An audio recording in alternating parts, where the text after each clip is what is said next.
കുടുംബത്തിനൊരു പ്രത്യേകത ഉണ്ട്. ഒരു പ്രത്യേകത ഉണ്ട് കുടുംബത്തിന്. എന്താണെന്നറിയോ? കുടുംബത്തിൽ തോൽക്കുന്നവൻ ജയിക്കും. കുടുംബത്തിന് മാത്രം പ്രത്യേകതയാണ്. വേൾഡ് കപ്പിൽ തോൽക്കുന്നവൻ തോൽക്കും. ഒളിമ്പിക്സിൽ തോൽക്കുന്നവൻ തോൽക്കും. എല്ലാത്തിലും അങ്ങനെയാ.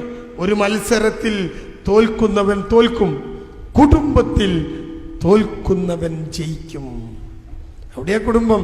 ഭർത്താവിന് വേണ്ടി ഒന്ന് തോറ്റു കൊടുക്കുന്ന ഭാര്യ, ആ ഭാര്യയാണ് കുടുംബത്തിൽ ജയിക്കുക. ഭാര്യക്ക് വേണ്ടി ഒന്ന് തോറ്റു കൊടുക്കുന്ന ഭർത്താവ്, ആ ഭർത്താവിനാണ് ജയം. മക്കൾക്ക് വേണ്ടി തോറ്റു കൊടുക്കുന്ന ഉമ്മ, ഉമ്മക്കാണ് ജയം. ഉമ്മക്ക് വേണ്ടി തോറ്റു കൊടുക്കുന്ന മക്കള്, ആ മക്കൾക്കാണ് ജയം. കുടുംബത്തിനകത്ത് തോറ്റു കൊടുക്കുന്നവനാണ് ജയം. ലോകത്തെവിടെയുമില്ലാത്ത നിയമമാണ് കുടുംബത്തിനകത്ത്. തോൽക്കുന്നവൻ ജയിക്കുന്ന ഇടം. എന്ത് രസമുണ്ട് നോക്ക്. എൻ്റെ ഭാര്യയ്ക്ക് വേണ്ടി ഞാനൊന്ന് തോറ്റെടുത്തു. അവൾ ഒച്ചയിട്ട് സംസാരിച്ചപ്പോ ഞാനൊന്ന് ഒതുങ്ങിക്കൊടുത്തു. എന്നിട്ട് അവളുടെ ഒച്ച ഒന്ന് താന്നപ്പോഴോ ഞാൻ ചോദിച്ചു, എന്തിനാ നീ ഒച്ചയിട്ടത് എന്ന്. കണ്ടങ്ങള്, അവൾ ഒച്ചിട്ടു, ഞാൻ അതിലും വലിയ ഒച്ചിട്ടു. അവൾ അതിലും വലിയ ഒച്ചിട്ടു, ഞാൻ അതിലും വലിയ ഒച്ചിട്ടു. അപ്പൊ എന്താണ് സംഭവിച്ച്? എന്ത് സംഭവിക്കാന്? സമാധാനം പോയി കിട്ടി അല്ലേ? മുഹമ്മദ് നബി സല്ലല്ലാഹു അലൈഹി വസല്ലമ ഭക്ഷണപാത്രത്തിൽ ഒരു ഭാര്യയുടെ കയ്യിൽ നിന്ന് ഭക്ഷണം വാങ്ങി മറ്റൊരു ഭാര്യന്റെ അടുത്തേക്ക് വരുന്നുണ്ട്.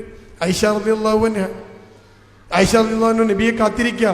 ഊഴമിട്ടാണ് നബിയുടെ ഭാര്യമാരെ അടുത്തേക്ക് നബി പോവുക, നീതി പുലർത്താൻ വേണ്ടി.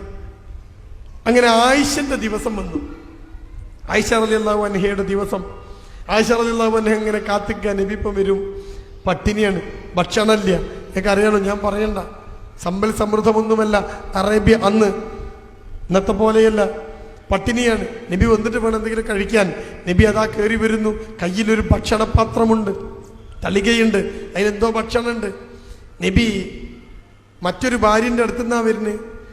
ആ ഭാര്യ ആയിഷക്ക് ഭക്ഷണമില്ല എന്ന് അറിഞ്ഞപ്പോ ആ ഭാര്യ അവളുടെ കയ്യിലുണ്ടായിരുന്ന എന്തോ സാധനം പ്ലേറ്റിലാക്കി കൊടുത്തതാ. ആ സാധനം കൊണ്ടാ നബി സല്ലല്ലാഹു അലൈഹി വസല്ലം ആയിഷന്റെ അടുത്തേക്ക് വരുന്നത്. ആയിഷ ചോദിച്ചു, ഇതെന്താ? നബി പറഞ്ഞു, സത്യം പറഞ്ഞു, ദാ ഇത് ഇവള് തന്നതാ നിനക്ക് വേണ്ടി. ആയിഷക്ക് ദേഷ്യം പിടിച്ചു. പിടിക്കൂലേ? വേറൊരു ഭാര്യ തന്നത് കൊണ്ട് എൻ്റെ അടുത്തേക്ക് വരുന്നത്. ആയിഷ ഒരൊറ്റ തട്ട് കൊടുത്തു പ്ലേറ്റ് എന്നാ ചരിത്രം. ഒറ്റ തട്ട നബിന്റെ കയ്യിൽ നിന്ന് പ്ലേറ്റ്. ആ പ്ലേറ്റ് ഇങ്ങനെ ആകാശത്തേക്ക് ഉയർന്ന് കരണം മറിഞ്ഞ് താഴേക്ക് വീഴാണ്. ആ പ്ലേറ്റിലുള്ള മുഴുവൻ ഭക്ഷണ പദാർത്ഥങ്ങളും ആകെ ചിതറിത്തെറിച്ചു. നോക്ക്, മാർബിളും ടൈൽസും ഒന്നല്ല, നല്ല പൂഴിയായിരിക്കും. വീണാ പിന്നെ തിന്നാൻ പറ്റൂല. ഉണ്ടല്ലേ? അത് മുഴുവൻ തെറിച്ചു. നബി സല്ലല്ലാഹു അലൈഹി വസല്ലം എന്താ ചെയ്തതെന്നറിയോ? ഒന്നും മിണ്ടിയില്ല, ഒരക്ഷരം ഉരിയാടിയില്ല. മുഹമ്മദ് മുസ്തഫ സല്ലല്ലാഹു അലൈഹി വസല്ലം ആ പ്ലേറ്റ് ഇങ്ങോട്ട് എടുത്തിട്ട് ആ ചിതറിത്തെറിച്ചു പോയ ഭക്ഷണം ഓരോന്നെടുത്തിട്ട് ആ പ്ലേറ്റിക്ക് ഇങ്ങനെ വെക്കാൻ തുടങ്ങി. അവിടെ തല്ലുണ്ടായോ? പ്രശ്നമുണ്ടായോ? ആക്രോശങ്ങളുണ്ടായോ? ഇല്ല. നബി ഒന്ന് തോറ്റു. നബിയാണ് ജയിച്ചത്. ആ നബി കൃത്യമായിട്ട് ഈ സാധനമൊക്കെ എടുത്തു വെക്കുമ്പം ആയിഷക്ക് ആകെ വേജാറ്. ഒന്നും മിണ്ടില്ല, തല്ലില്ല, കച്ചറില്ല. ആയിഷ നബിയോട് പറഞ്ഞു, നബി എന്നെ ഒന്ന് ചീത്ത പറ, എന്നെ ഒന്ന് തല്ല്, എന്തെങ്കിലും ഒന്ന് പറ. നബി മുണ്ടില്ല. ഇതൊക്കെ അങ്ങനെ പെറുക്കി വെക്കാൻ തുടങ്ങി. ആയിഷ നബിന്റെ മുമ്പിൽ വന്ന് പൊട്ടി കരഞ്ഞോണ്ട് പറഞ്ഞു, നബിയെ തെറ്റ് പറ്റിപ്പോയി. നബി ചോദിച്ചു, തെറ്റ് പറ്റിയെന്ന് മനസ്സിലായോ? മനസ്സിലായി, എന്നാ പെറുക്കിക്കോ, നമുക്ക് ഒരുമിച്ച് തിന്നാ പോയുള്ളത് ഉണ്ടാ. നമ്മളെ വീട്ടിലാണെങ്കിലോ നമ്മുടെ ഭാര്യ ആ പ്ലേറ്റ് അങ്ങോട്ട് തട്ടി അത് മേലോട്ട് പോയി താഴോട്ട് വീഴുന്ന ഒച്ചന്റെ മുമ്പ് 3-4 ഒച്ച വേറെ കേൾക്കും.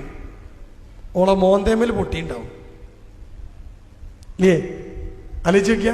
എന്നിട്ടോ ആ അടുക്കളയിൽ മൊത്തം പ്ലേറ്റ് എടുത്താണ് ബാക്കി മൂപ്പര് പൊട്ടിച്ചിട്ടുണ്ടാവും. ഓളൊരു പ്ലേറ്റ്, മൂപ്പര് 20 എണ്ണം. എന്നിട്ടോ മൂപ്പരിന്റെ പൈസ കൊടുത്ത് വാങ്ങേണ്ടി വരും. നമ്മളെ കുടുംബം ആരാ ജയിച്ചത്? ആരാണോ തോറ്റത് അവൻ ജയിക്കുന്ന ഇടം, അതാ കുടുംബം. അവിടെ കുടുംബത്തിന്റെ പ്രത്യേകത. അപ്പോഴേ ശാന്തി കിട്ടുള്ളൂ. ജയിക്കാൻ നിങ്ങൾ ശ്രമിക്കരുത് കൂട്ടര്. കുടുംബത്തിനകത്ത് ജയിക്കാൻ ശ്രമിക്കരുത്, കുടുംബത്തിനകത്ത് തോൽക്കാൻ ശ്രമിക്കണം. തോൽക്കുന്നവന് ജയിക്കുന്ന ഇടം. അപ്പൊ മക്കളെപ്പോഴാ ജയിക്കുക? ഉമ്മക്ക് തോറ്റെടുക്കുമ്പോഴാ. അല്ലേ? ആലോചിക്ക. ഉമ്മ എപ്പോഴാ ജയിക്കുക? ബാപ്പ ഒരു കേക്ക് കൊണ്ടുവന്നു, നല്ലൊരു കേക്ക്. എല്ലാം ഇങ്ങനെ മുറിച്ച് ഓരി വെച്ചിട്ട് ഒരു കഷ്ണം ഉമ്മ എടുത്തിട്ട് ഇങ്ങനെ വായിക്കട് കൊണ്ടുപോകുമ്പോൾ ചെറിയ മോമെന്ന് എനിക്ക് ഇഞ്ഞും വേണം. ഉമ്മക്കല്ല പൂതിൻ്റെ തിന്നണമെന്ന്. അപ്പൊ ഉമ്മ ഇങ്ങനെ വായിക്ക് വെച്ചപ്പോൾ ഭർത്താവ് പറഞ്ഞു, അല്ലടി അയച്ച് തിന്നോ, നമുക്ക് വേറെ വാങ്ങാം. അല്ല എനിക്ക് ഈ കേക്ക് ഇഷ്ടമല്ല, ആദ്യം എനിക്ക് ഇഷ്ടമല്ല, ഒന്ന് തിന്നോട്ടെ. എന്താ ഉമ്മക്ക് ഇഷ്ടമാണ്. എന്നാണ് ഉമ്മ പറഞ്ഞു എനിക്ക് ഇഷ്ടമല്ലാന്ന്. അവിടെ എന്താ മക്കൾക്ക് വേണ്ടി ഉമ്മ ഒന്ന് തോറ്റെടുത്തതാ. ആ മോൻ ആ കേക്ക് തിന്നുമ്പോ ഉമ്മാന്റെ മനസ്സിൽ നിറയുന്ന ഒരു നിറയലുണ്ട്. അതാണ് ജയം. അപ്പൊ കുടുംബത്തിനകത്ത് ജയിക്കാൻ ഞാൻ ജയിക്കും എന്ന് പറഞ്ഞിട്ട് ഭാര്യയും ഭർത്താവും നിൽക്കരുത്, മക്കള് നിൽക്കരുത്.